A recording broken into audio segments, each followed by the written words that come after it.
სახელითა მამისათა და ძისათა და სულისაწმინდისათა. ერთ-ერთი მთავარი მიზეზი ის რომ ჩვენ სულიერი განვითარება გვიჭირს. ეს ძალიან კარგად ჩანს როგორც საკუთარ თავზე დაკვირვებით. ზოგადად სამრევლოზე ჩვენ გვაქვს ვალდებულება სასულიერო პირებს რომ სამრევლო სულიერი ცხოვრება სწორად წარიმართებოდეს. რაც უფრო დიდია სამრევლო, შესაბამისად ესე რომ ვთქვათ, სტატისტიკაც უფრო ზუსტია. ერთ-ერთი მთავარი მიზეზი ამის არის ზოგადად ჩვენი გულგრილობა აბსოლუტურად ყველაფრის მიმართ. გულგრილობა საკუთარი სიცოცხლის მიმართ, საკუთარი ნიჭების მიმართ, საკუთარი პიროვნული განვითარების მიმართ. გულგრილობა ყველაფრის მიმართ, რაც კი ღირებულია და რა თქმა უნდა, გულგრილობა იმ რწმენის მიმართ, რომელიც დაუმსახურებლად მოგვეცა, ეს ფიქრობ ძალიან კარგად უნდა გვესმოდეს, რომ ქრისტეს ღმერთობის წმენა და ის რომ განკაცებული ღმერთი მის მიერ დაარსებულ მართლმადიდებელ ეკლესიაში იძებნება, ეს არის ღვთისაგან მოცემული რწმენა, ეს გონებით წვდომა ამ ჭეშმარიტებასთან შეუძლებელი, ამაზე ხშირად გვისაუბრია. და აი როცა ჩვენ ეს ღირებულება გვაქვს ყველაზე მთავარი და რაღაც ვერ უფრთხილდებით ისე. ჩვენ რა თქმა უნდა მაგალითები ძალიან ბევრი გვაქვს, იგივე წმინდა წერილში, მაგალითად აი გულმხურვალე სარწმუნოების. აბრაამს ეცხადება ღმერთი და აბრაამი ტოვებს ყველაფერს აბსოლუტურად თავის სამშობლოს ჩათვლით და მიდის სად მიდის თვითონ არ იცის. და ისე კი ასაკოვანი იყვარდა გავიწყდეთ. და მე მაშინ ეძლევა აღთქმები. მოციქულების ისტორია რომ ნახოთ. ტოვებენ ყველაფერს და მიყვებიან უფალს. თან ისე რომ ბოლომდე გაცნობიერებული არ აქვთ. ესე იგი, რა მაგალითებია ეს? ხოდა წმინდანების ცხოვრებაში უამრავი წმინდანის მაგალითს ნახავთ, მათ ბიოგრაფიას რო გადახედავთ, საოცრება, უბრალოდ ღმერთი რო განიცადეს, იქვე დამთავრდა ყველაფერი რა. ბოლომდე გაყვნენ უფალს რა. რატომ? სწორედ ამიტომ, რომ მათ აქვთ ეს გულმხურვალება, გონიერება, სიბრძნე, თავისუფლების ჭეშმარიტად რეალიზების უნარი, რა საოცარი ნიჭებია, ხო? რომ დავინახე ჭეშმარიტება, რაღა მინდა, რაღაც ვეძე. თუ არ დავინახე, სხვა არის. გასაგებია, ვერ დავინახე და მორჩა. ჯერჯერობით ასეა ყოველ შემთხვევაში. ნაკლებიც მომეთხოვება, მაგრამ თუ დავინახე და თუ აღმსარებელი ვარ, რომ ქრისტე არის ღმერთი, რომელიც ეკლესიის საიდუმლოებებში იძებნება. და ეს თუ ვიცი, რატომ უნდა ვიყო გულგრილი? რატომ უნდა მივცე ჩემს ეგოიზმს, ჩემს პატიმოყვარეობას, ჩემს მრისხანებას, ჩემს ქვენაგრძნობებს, ჩემს პრეტენზიულობას? რატომ უნდა მივცე ჩემს გულგრილობას, რატომ უნდა მივცე გასაქანი? და რატომ უნდა დავკარგო ეს ძვირფასი განძი, რომელიც მაქვს? გულგრილობა არის ერთ-ერთი ყველაზე საშნელი დაავადება, რაც შეიძლება ქრისტიანს სჭირდეს. უფალი ამბობს კიდევაც, ხო გახსოვთ, რომ ნელთბილობა ამ შემთხვევაში, ხო? რაღაცა რწმენას ინარჩუნებს, რაღაცა დოზით არის, პრევლის წევრი შეიძლება იყოს ადამიანი, მღვდელი შეიძლება იყოს ადამიანი, რაღაცას აკეთებდეს, მაგრამ ისე რა. გახსოვთ ადრე გეუბნებოდით, ქრისტიანობა ისე რა. აი როცა ისე რა არსებობს, როცა ცოცხალი ხარ და თანმკვდარი ხარ ერთდროულად და ეს ყველა საკუთარ თავზე უნდა მივიღოთ, მე ჩემს თავზე, საკუთარ თავზე პირველ რიგში და გამოვცოცხლდეთ. ცეცხლისა მოვეთ მოფენად ქვეყანასაზე და უფალი რომ ამბობს, ხო შეიძლება სხვა სიმბოლო გამოეყენებინა, სხვადასხვა სიმბოლოებს იყენებს, სხვადასხვა დროს. აი დღესაც აღმოვიკითხეთ დოგვის მარცვალი მაგალითად. ან სხვა დროს იყენებს სიმბოლოს წყალია, სიმბოლო თქვა საღვთო მადლის, ხო? ეგეც ხდება. მაგრამ აი ამ შემთხვევაში ცეცხლს რატო ამბობს? ხო ცეცხლი, წყალის, დოგვის მარცვალით, საფუარით, ყველაფერი ეს ხო სიმბოლოებია. რატომ ცეცხლი, რატომ? იმიტომ რომ ამით გვაფხიზლებს და გვახსენებს, რომ ისე რა არ უნდა იყო რა. უნდა იყო გულმხურვალე. არ შეიძლება სხვანაირად. მე პავლე იტყვის, ხო? სული დუღარენი იყვენით. რა თქმა უნდა, ჩვენთვის მისაბაძი მაგალითები არსებობდნენ და არსებობენ და ის რომლებიც არსებობდნენ ისინი დღესაც არსებობენ და ეს არის ეკლესიის უზარმაზარი გამოცდილება დაწყებული მოციქულებიდან დამთავრებული დღევანდელ დღემდე და ჩვენ ეკლესიამ შემოგვინახა საგანძური, რომელსაც წმინდა მამათა თხოზულებები ქვია, რომლებსაც სულ უნდა ვკითხულობდეთ, სულ მუდამ რომ მოდიან ხოლმე მე არავინ არ მინდა განვიკითხო, მაგრამ ძირითადად ადამიანები არ წმინდა წერილს არ კითხულობენ, არ წმინდა მამებს არ კითხულობენ უბრალოდ. თვლიან რომ რავი, რას თვლიან არ ვიცი, ვერ გეტყვით, იმიტომ რომ ამას ხო ბევრი დრო არ უნდა, აი დრო არ მაქვს, ეს არის როგორი ტყუილი იცით? აი გეტყვით 5 წუთი დაუთმე. 5 ფიგურალურად არ ვაბობ. ნამდვილად 5 წუთი. 2 წუთი თქვა და 1-2 მუხლი წაიკითხე წმინდა წერილის და 3 წუთი 1 გვერდი ან ნახევარი გვერდი წმინდა მამის. დრო არა გაქვს? როგორ არა გაქვს? დრო ხო ტყუილია. აი დღეს მე მინდა რომ კიდევ ერთხელ დავესესხოთ წმინდა ისააკ ასურს, რომლის სიტყვებსაც ჩვენ ვკითხულობდით ამოკრებილად, არასრულად 37 სიტყვაზე ვართ. 37 სიტყვიდან ამოგიკითხოთ პატარა რაღაც ამონარიდი და წმინდანები, მათ შორის წმინდა ისააკ ასური, სწორედ აი ამის მაგალითს იძლევიან გულმხურვალების იმ ცეცხლის, რომელიც ღმერთმა მოავლინა, ის ცეცხლი როგორ მიიღეს გულში და როგორ აღორძინდეს და როგორ გადააქციეს მზეთ ცეცხლოვანი მდგომარეობა მათი გულისა, როგორ იგრძნობა მათ სიტყვებში. ესეთ რამეს ამბობს წმინდა ისააკ ასური. წმინდანებისაგან ღმრთის მიმართ გამოვლენილი სიყვარული, ჩემი თარგმანია და ამიტომ შეიძლება არ იყოს ისეთი დახვეწილი, ხო ფილოლოგი არა ვარ და რაღაც შეიძლება შეცდომები იყოს. ესე იგი წმინდანებისაგან ღვთის მიმართ გამოვლენილი სიყვარული ღვთის სახელისათვის წმინდანებისაგან ღვთის მიმართ გამოვლენილი სიყვარული და ჩამოთulis ახლა რა არის ღვთის სიყვარული. ხო აი ჩვენ ხო ვიცით რომ თუ ღმერთი არ შეიყვარე ვერ ცხონდები. ეს არის აი ეს ცხონების ანი და ჰოია. უნდა გიყვარდეს ღმერთი რომ საბოლოო ჯამში როგორც შვილი მასთან იყო. ხე ჩამოთulis როგორ ისწავლება ღვთის მიმართ სიყვარული და რა არის ეს სიყვარული. ღვთის სახელისათვის ტანჯვა შევიწროვება. რატო ტანჯვა ადამიანი იტყვის? იმიტომ რომ ამ სოფელს არ უყვარხარ. არ უყვარხარ ამ სოფელს. და იმიტომ ეს სოფელი არ მოგცემს იმის საშუალებას, ეშმაკი არ მოგცემს იმის საშუალებას, რომ შენ იყო თავისუფლად ისე რომ არ შეგეხოს, აუცილებლად შეგეხება. აუცილებლად და ყოველდღე მე თქვენ გეტყვით რომ ადამიანს თუ გულმხურვალე ქრისტიანულად ცხოვრობს, მას ყოველდღე ერთი პატარა გამოცდა მაინც ყოველდღე ერთი პატარა გამოცდა მაინც ექნება, აბა როგორ შეუძლია მას ქრისტიანული მდგომარეობა შეინარჩუნოს, როცა მას როგორც თვითონ თulis ყოველ შემთხვევაში არა უსამართლოდ ეხებიან, რაღაცას ავიწროვებენ, რაღაცა ისე არ ხდება როგორც უნდა იყოს და ასე შემდეგ. ამიტომ პირველ რიგში ამას ამბობს ისააკ ასური. სიყვარულის თავარი გამოვლინება, ღვთის სახელისათვის ტანჯვა და შევიწროვება. და მე აგძელებს კიდევ ერთი, არანაირი უკან დახევა. გახსოვთ პავლე მოციქულის სიტყვები ასევე, ჩვენი ჩვევა არ არის უკან დავიხიოთ, ჩვენ უკან არ ვიხევთ. ეს უფლის სიტყვები გახსოვთ, გუთნის დედა რო ხნავს მიწას უკან არ იყურება, ხო? უკან დახევა ქრისტიანების საქმე არ არის. და ჩვენ მუდამ უკან ვიხევთ, ამიტომ არის რომ ერთ წრეზე დავდივარ და გავიდა და როგი დაბერდა ეკლესიაში და როგორც იყო ისევ ისეთია უკეთეს შემთხვევაში. ამიტომ ეს დავიმახსოვროთ, აი ეს უკან დახევა არის ძალიან ცუდი და თუ ადამიანი უკან არ იხევს, რა ხდება მაშინ? ყოველ დღე მის ცხოვრებაში სიახლეა სულიერ ცხოვრებაში. და რომ არ ეგონოს ვიღაცას რომ ეს ნიშნავს რომ ესე იგი თავი ანგელოზი მეგონოს, ღმერთთან მიახლოების პარალელურად ადამიანი უფრო მეტად და მეტად ხედავს საკუთარ თავში არსებულ ჯოჯოხეთს, ეს აუცილებლად ხდება ესე, რაც მეტად უახლოვდები ღმერთს, უფრო მეტად ხედავ ღმერთის გარეშე რა ხარ და ეს პრინციპი თუ შენში ცოცხალია და მუშაობს, ესე იგი შენი წინსვლა სახეზია. რა თქმა უნდა, ეს ყველაფერი როგორც ხშირად გეუბნებით, დასტურდება მოყვასთან ურთიერთობით. და ამგვარი სიყვარულის შედეგი რა არის? ახლა შედეგი არის. თუ სიყვარული ეს არის, არანაირი უკან დახევა, როგორ ამბობს. ხა ამგვარი სიყვარულის შედეგი რა არის?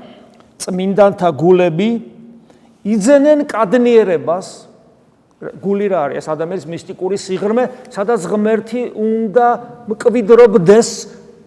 ღმერთი ამ სიტყვის პირდაპირ გაგებით, არანაირი გადატანითი მნიშვნელობით, არანაირი მეტაფორა. ეს არის პირდაპირ ღმერთი მკვიდრობს ადამიანში, როცა მისი გული იწმინდება. პირდაპირ ცხოვრობს მასში ღმერთი.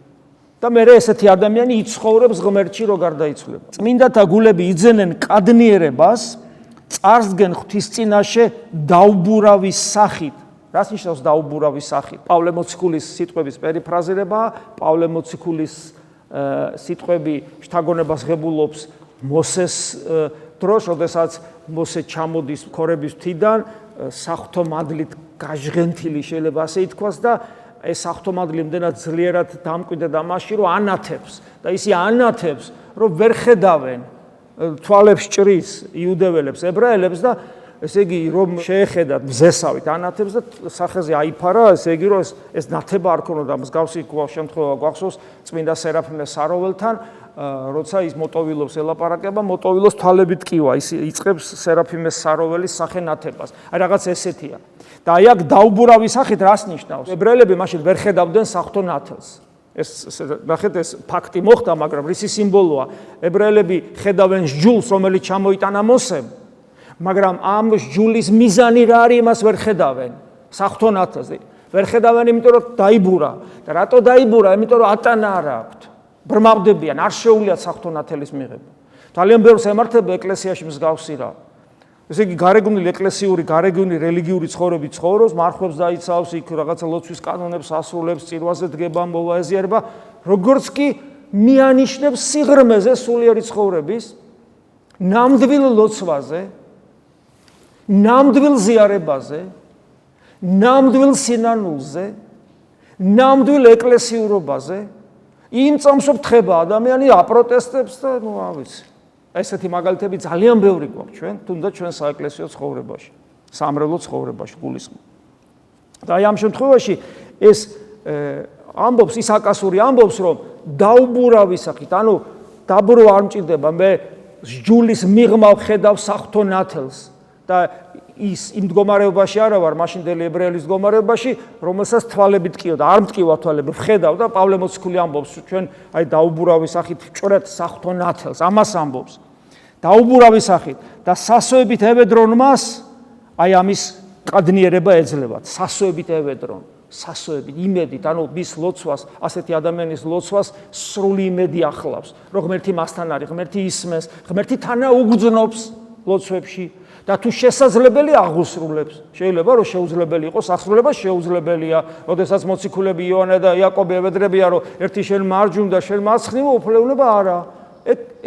ეგ განწესებული როგორც არის, ესე იქნება. ამით ის უთხრა, რომ შენ რასაც მევედრები, თუ ამის საღვთონებას არ შეეწინააღმდეგება, კიდე თუ ეწინააღმდეგება, არ შეგისრულებ, შეუძლებელია. არ არის ჩემთვის სასარგებლო, პირიქით მავნებელი იქნება შენთვის. აი მას ნიშნავს სასოები. დიდია კადნიერი ლოცვის ზალა, ესეთი კადნიერება ეძლევათ ასეთ წმინდანებს და ასეთი ლოცვის ზალა ძალიან დიდიაო. ამბობს ესე იგი ისააკ ასური და ეხლა ჩვენ ამის მერე ამას რომ ვიგებთ, ჩვენ ლოცვას რომ შევხედავთ, ჩვენ მდგომარეობას, მერე შეიძლება გვიკვირდეს რამე? როცა ღმერთს აი როცა შენ ღმერთს ვერ ელაპარაკები, შენ შიგნით, რა არის? აი წარმოედგინეთ, ეხლა ვიღაცას უნდა ელაპარაკო, ვერც ხედავ, არც გესმის მისი, სად არის არ იცი, ესმის თუ არა არ იცი, გესმის არსებობს თუ არა ბოლომდე ეგეც არ იცი, ის სიტყვები რომელსაც შენ ამბობ, ის სიტყვებიც არ გესმის. და ლაპარაკობ, ეხლა რა შედეგი დაიდება. ხშირად ესე არა ვართ, როცა ვლოცულობ, ზუსტად ესე ვარ. და ამ დროს როგორ უნდა იყოს? ზუსტად უნდა იცოდე რა შეუნები, რატო ეუნები, შენი გულის წადილი უნდა იყოს ამის თქმა და ზუსტად უნდა იცოდე ვის ეუნები, სად იმყოფება და რომ ის ისმენს და რომ მას გზნობ და განიცდი, სადაც არის ზუსტად იცი და მას ეუბნები, გესმით? და როცა წყალობას გაძლევს განგაცდეილებს, როცა მას შენი სიტყვები ესმის. ეხლა 38 სიტყვაზე გადავდივართ, ეს ცოტა დიდია, მაგრამ რასაც მოვასწრებთ და დანარჩენს შემდეგში გავაგრძელებთ. უდარდელობაში მყოფ ადამიანს, ეს გულგრილობა, უდარდელობა, ამის საპირისპიროდ, რაც გითხარით თავიდანვე. უდარდელობაში მყოფ ადამიანს სიკვდილის შიში აქვს. აბა გავიაზროთ, ეხლა გვეშინია თუ არა სიკვდილის და თუ გვეშინია, უდარდელებივად წმენაში.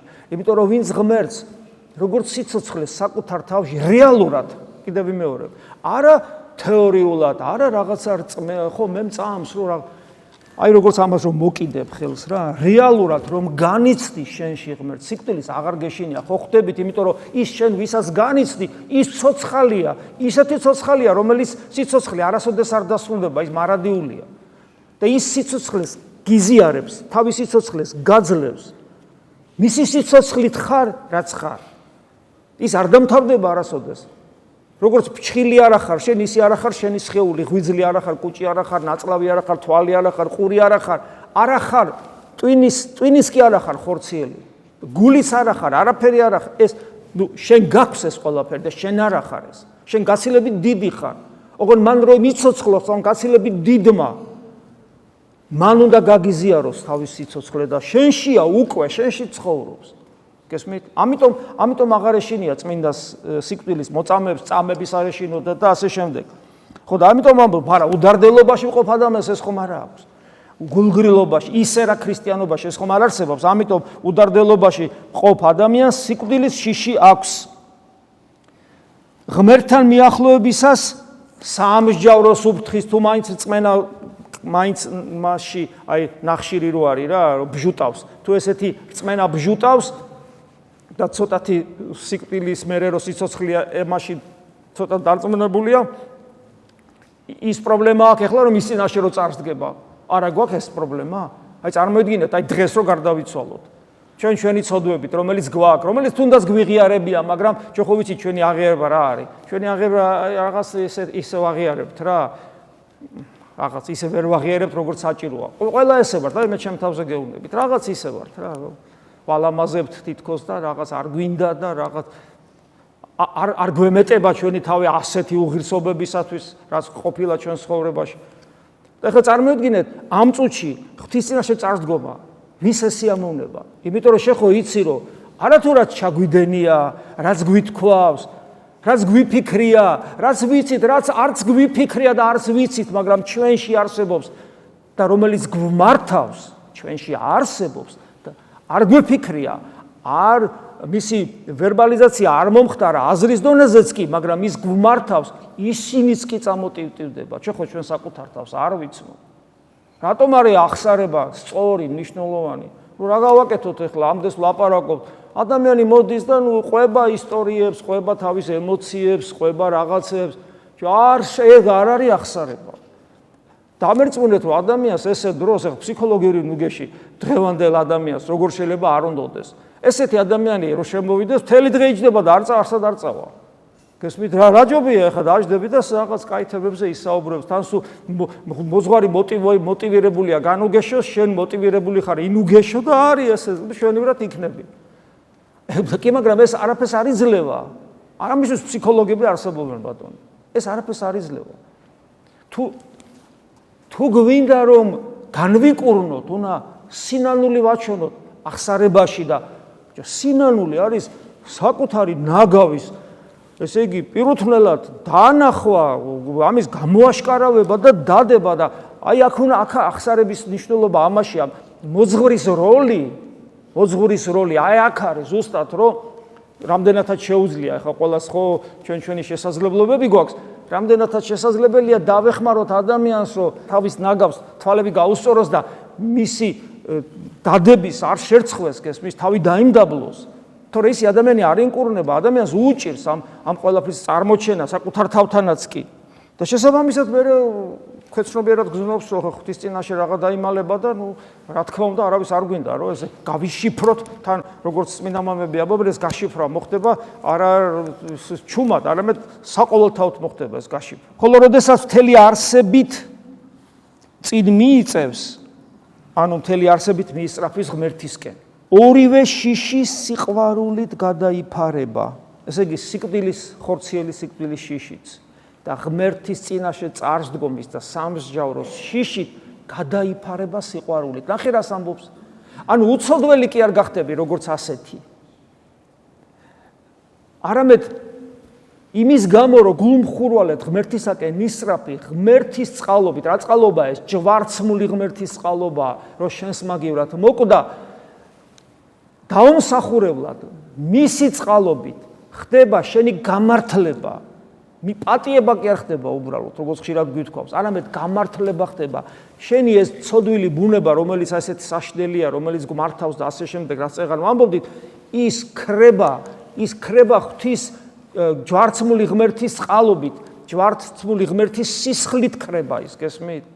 აი ეს არის საიდუმლოება ერთ-ერთი ჯვარცმისა. თორე თავისთავად მას ვერაფერს ვერ უშველი. იმიტომ შენი ბუნება ეგეთია. უფლის აი ეს განსაცვიფრებელი ღვაწლი აქრობს აი ამას, ეს არის ღვთის ყოვლის შემძლეობა, ოღონ ღმერთის ყოვლის შემძლეობა ამ შემთხვევაში წინ უსწრებს შენი თავისუფალი არჩევანი და რა არის ეს თავისუფალი არჩევანი? მთელი არსებით რომ მიისწრაფი ღმერთისკენ, მთელი არსებით და ორივე შიში სიყვარულით გადაიფარება. ეს სიყვარული ომხრივია. ჩვენ შევიყვარებთ მას, როცა მისკენ ვისწრაფვით, რამე თუ პირველად მან შეგვიყვარა, როგორც იონე მოციქული ამბობს. და სიყვარული ფარავს, ესე იგი აქარწყლებს შიშს, აღარ არსებობს შიში. სიყვარული ყოვლის მომცველი ხდება. ოღონ პირობა ეგ არის, ჩვენ ვისწრაფოდეთ მისკენ. და როგორც უძღებიშვილი, რომ ისწრაფის მამისკენ, მონანული უძღებიშვილი უკვე.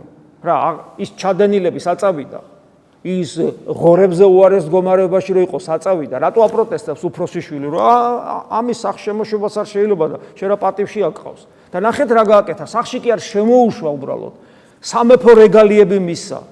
შესამოსელი წაღები, ბეჭედი და ასე შემდეგ, სამეფო რეგალიები. ანუ თითქოს მას არაფერი არ ჩაუდენია, ეს არის ზუსტად ამას ნიშნავს. კი არა აპატია. საერთოდ გაანულა მისი შეცოდებები, გესმის? გაამართლა, ანუ შენ არაფერი არ დაგიშავებიო. აი ამით ეს უთხრა, გესმით? აი ამას ნიშნავს ეს. ეს არის სიყვარული. აი ეს არის ღვთის სიყვარული ჩვენდამი და ოღონ ამას წინაპირობად უდევს, რომ ესე იგი ჩვენ მივისწრაფით ღმერთისაკენ, როგორც უძღებიშვილი მიისწრაფოდა. ვინც ღვთის სიყვარულს მიაღწია, მას აქ ამ სოფლად ერთ-ერთი ნიშანი ხა, კაი, მე თქვა შეიძლება ადამიანს ეგონოს, რომ კი, მე სიყვარული მინდა, ღვთის სიყვარულს მივაღწიე, მგონი, ზოგი იტყვის, ესე იფიქრებს, თქვა, ან გვეფიქრება, ვინც ღვთის სიყვარულს მიაღწია, მას აქ ამ სოფლად ყოფნა აღარ სურს. აღარ სურს იმიტომ კი არა, რომ განსასწრებს გაურბის. არამედ აღარ სურს იმიტომ, რომ აქ ისეთი ძვირფასი რამე აქვს, რომ არაფერი გარეთ იყურება. ვერაფერს ვერ ნახულობს ისეთ კარგს, რომ აქედან გაიყვანოს, აქ ყოფნა უნდა, იმიტომ რომ აქ ღმერთი ყავს. ამიტომ იცის, რომ გარდაცვალება იქ შესვლა და იქიდან გასვლა მარადისობაში ღმერთის წიაღში, ამიტომ მას აქ ყოფნა აღარ აინტერესებს. გესმის, ორი რაღაცა მაქვს, ეს კარგია, ეს ცუდია. ეს ვიცი, რომ ცუდი აღარ მინდა და კაი მინდა. თუ კარგს დავინახავ ჩემში, ეს ცუდი აღარ მინდა, გესმით რა შეასაკა. ანუ ის რომ მე ბრმა ვარ და არ ვიცი კეთილი და ბოროტი რა არის და ჩემი პიროვნული არჩევანი სულ ეს თუ ეს თუ ადამიანი საბოლოოდ გააკეთებს პიროვნულ არჩევანს ეს ანუ ღმერთი და მას პიროვნული არჩევანი აღარ სჭირდება ხო აი ორი წყალი ჭიქაროა და ერთში შხამია მეორეში არა და ორივე ერთნაირია გემოთი სუნით დაგიდგეს გეუბნებიან დალიე ახლა იცი რომ ერთში შხამია ხო რა დღეს ჩავარდები ეს თუ ეს, ა? მაგრამ თუ იცი, რომელშია შხამი, მაშინ დამთავრდა, ხო? აქ ყოყმანი აღარ იქნება. ჩვენი ყოყმანი დასრულდება, როგორც კი ღმერთს საკუთარ თავში დავინახავ. ასეთ ადამიანს სიკვდილის აღარეში, არა თუ არ ეშინია, მას უნდა, როგორც პავლე მოციქული ამბობს, რომ მინდა წავიდე. ყოფნა აღარ სურს, რადგან ამ სიყვარულმა, რომელიც ღვთისადმია, განდევნა შიში ფიზიკური გარდაცვალებისა, თვით მოწამეობრივი ღვაწლისა და განდევნა შიში საჯულის წინაშე წარსდგომისა, იმიტომ რომ სიყვარული აქვს უკვე ღმერთისადმი, ღმერთის სიყვარულსაც განიცდის და რას ნიშნავს სიყვარული? ორი პიროვნების ერთობას. ეს ერთობა უკვე შემდგარია. მორჩა, შემდგარია. არაფერი პრობლემა აღარ ემუქრება ამას. ვინ განმაშოროს მე სიყვარულსა ქრისტესა, იტყვის დიდი პავლე. მორჩა, დამთავრდა. სამჯარო პრინციპში აღარ არსებობს. გესმის, გადავლილი ეტაპია, უკვე დროის ამბავია, უნდა გარდაიცვალო და ეგ არის. შიში არ არის სიყვარულსა თანა, არამედ სრულმა სიყვარულმა გარე განსდევნის შიში.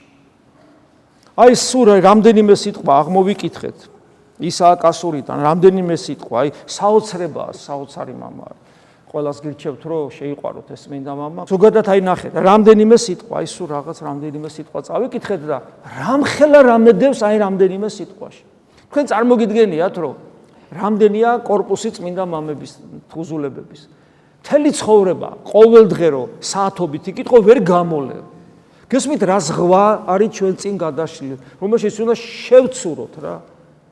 და რა როგორ ვაკლებთ საკუთარ თავს იმას, რომ ამას ჩვენ ვიზარებთ და არ ვაკეთებთ. შეგვეციოს წმინდა აკასური ჩვენ სულიერ ცხოვრებაში და გაცხონოს ჩვენ მაუფალმა თავისი სიყვარულით. ამინ. მადლი უფლისა ჩვენისა იესო ქრისტესი და სიყვარული ღვთისა და მამის და ზიარება სულისა წმინდისა იყოს თქვენ ყოველთა თანა. ამინ.